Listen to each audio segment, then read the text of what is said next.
दोस्तों, भारत की पावन भूमि पर जब जब अन्याय, अत्याचार और गुलामी का अंधकार छाया, तब तब किसी न किसी महापुरुष ने जन्म लेकर उस अंधकार को चीर दिया।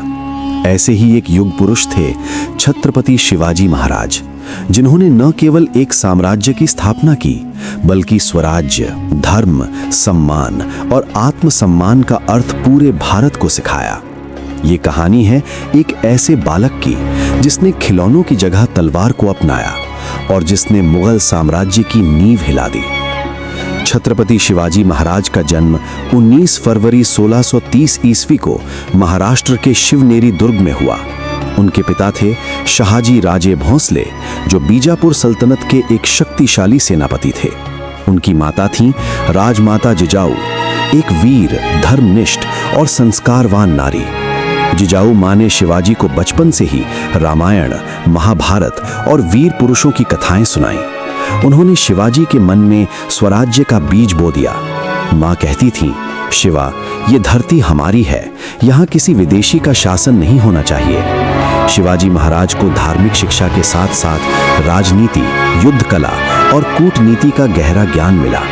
उनके गुरु थे दादोजी कोंडदेव, जिन्होंने उन्हें घुड़सवारी, तलवारबाजी, तीरंदाजी और प्रशासन सिखाया। लेकिन शिवाजी सिर्फ योद्धा नहीं थे, वे एक दूरदर्शी शासक भी थे। किशोर अवस्था में ही शिवाजी महाराज ने अपने साथियों के साथ रायरेश्वर मंदिर में स्वराज्य की शपथ ली।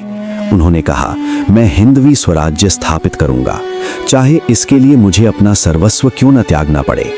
यही वो क्षण था जब इतिहास ने करवट बदली। सिर्फ 16 वर्ष की आयु में शिवाजी महाराज ने तोरणा किला अपने अधिकार में ले लिया। इसके बाद राजगढ़, कोंडाना, पुरंदर जैसे किले एक एक करके स्वराज्य में शामिल होते चले गए।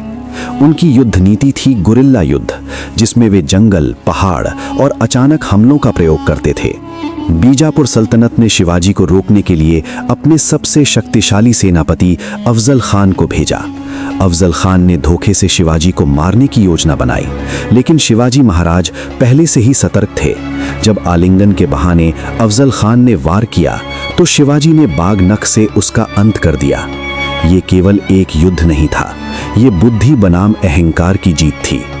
शिवाजी महाराज केवल युद्ध जीतने वाले राजा नहीं थे, वे एक आदर्श शासन व्यवस्था बनाई।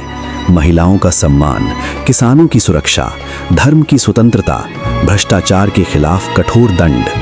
उनकी सेना में नारी शक्ति का भी सम्मान था।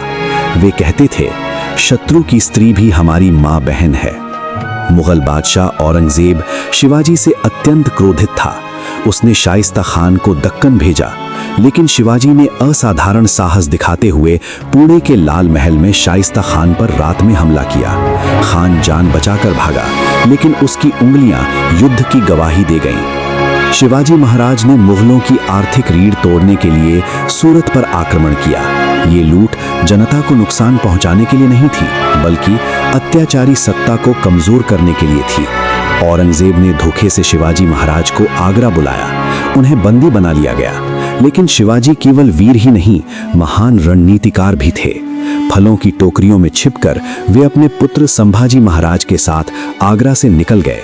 ये पलायन इतिहास का सबसे चतुर पलायन माना जाता है। 6 जून 1774 को रायगढ़ किले में शिवाजी महाराज का भव्य राज्याभिषेक हुआ। उन्हें छत्रपति की उपाधि मिली। ये केवल ताज पहनना नहीं था, ये हिंदवी स्वराज्य की आधिकारिक घोषणा थी।